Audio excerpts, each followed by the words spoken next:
Hello bachcho, let's read this question. And this question says, which bases reacts with acid and alkalis both? Option A copper 1 oxide, option B beryllium oxide, option C zinc oxide and option D aluminium oxide. तो इस question को solve करने से पहले जानते हैं कि ये क्वेश्चन किस की कॉन्सेप्ट पर बेस्ड होता है। तो इसका की कॉन्सेप्ट होता है एम्फोटेरिक ऑक्साइड। Amphoteric oxide. तो चलिए शुरू करते हैं। तो क्वेश्चन क्या कह रहा है? क्वेश्चन कह रहा है विच basis reacts with acids and alkali both. तो यहाँ पर ये जो बेसिस लिखा हुआ है, ये बेसिस यहाँ पर नहीं होगा। ये क्वेश्चन होगा which oxides react with acids and alkalis both. तो चलिए शुरू करते हैं। सबसे पहले जानते हैं एम्फोटेरिक ऑक्साइड्स क्या होती हैं। So amphoteric oxides are the oxide which reacts with acids and alkalis both.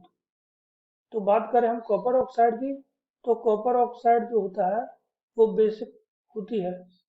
तो बेसिक है तो ये सिर्फ एसिड से रिएक्ट करेगी, एल्कली से रिएक्ट नहीं करेगी। तो चलिए शुरू करते हैं और देखते हैं क्या रिएक्शन होता है कॉपर 1 ऑक्साइड का। कॉपर 1 ऑक्साइड Cu2O इसका एसिड के साथ एक एसिड लेते हैं H2SO4 और ये रिएक्ट करता है Cu2O प्लस 3H2SO4 से मिलता है 2CuSO4 plus 3H2O plus SO2।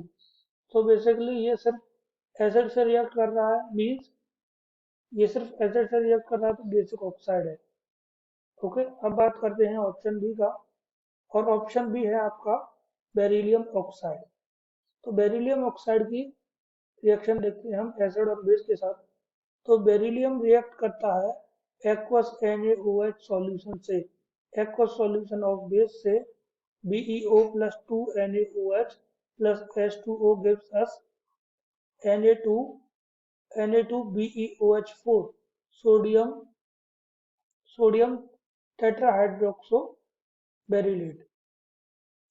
तो ये इसका नाम होता है। अब बात करते हैं इसकी रिएक्शन एसिड के साथ क्या होती है।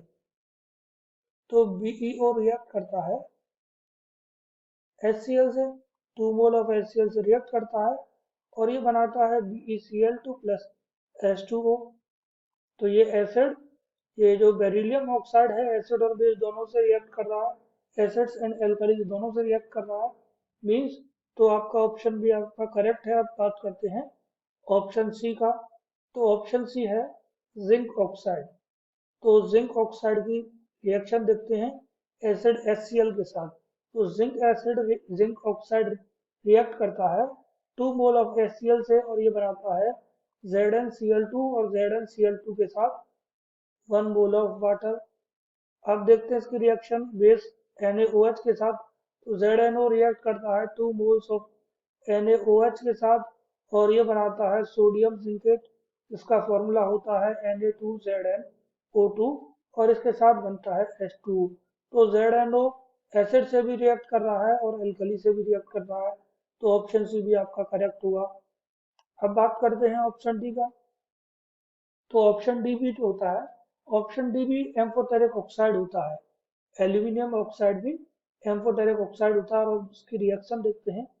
सो Al2O3 एल्यूमिनियम ऑक्साइड रिएक्ट करता है एसिड HCl से, 6 मोल ऑफ HCl से ये रिएक्ट करता है और ये बनाता है एल्यूमिनियम क्लोराइड AlCl3 और इसके साथ मिलता है 3H2O। तो ये हुआ इसका HCl के साथ रिएक्शन। अब देखते हैं Al2O3 का reaction with base.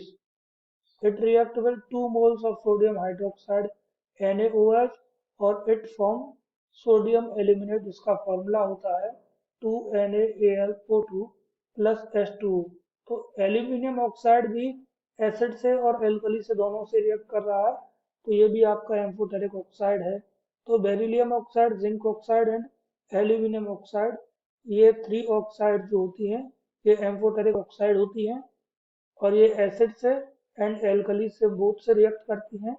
So correct answer for this question is option B, option C and option D. I hope you understood it well. Best of luck.